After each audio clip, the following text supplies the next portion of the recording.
winner, Elvis! जी हाँ, नमस्कार दोस्तों, आप सभी का स्वागत है भोजपुरिया डॉलर में। जो स्क्रीन पे आप चेहरा देख रहे हैं, ये चेहरा एल्विस यादव का है। एल्विस यादव जो सब कोई पहचानते होंगे इसको दोस्तों, पूरा इंडिया जानने लगा इनको, जिन्होंने पूरा बिग बॉस का सिस्टम ही हैंग कर दिया था। जो सब बोलते थे, आज तक इतने सालों के रिकॉर्ड में वाइल्ड कार्ड एंट्री करने के बाद जो लोग नहीं जीत पाते थे, एल्विस यादव ने उस रिकॉर्ड को तोड़ा है और अपने नाम बिग बॉस 42 का किताब किया है। और इन्होंने बस यही नहीं, पूरा इंडिया में अपना एक ऐसा पहचान बनाया है दोस्तों, इतना ज़्यादा फ़ैन फॉलोइंग अभी तक किसी का नहीं था।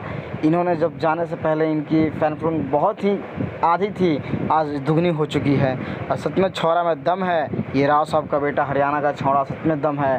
हरियाणा का मिट्टी से निकला ये गरीब का बेटा, सच में काबिल है। हम तो बोलेंगे भाई, सिस्टम हैंग कर दिया था भाई ने, आज सिस्टम वर्ड फेमस कर दिया भाई ने। वीडियो आपको अच्छा लगा हो तो लाइक सब्सक्राइब ज़रूर कीजिएगा, शेयर ज़रूर कीजिएगा। चैनल पर नए हैं तो चैनल को सब्सक्राइब कर दीजिए। वीडियो देखने के लिए धन्यवाद। फिर से आपको एल्विस यादव का सिस्टम देखिए।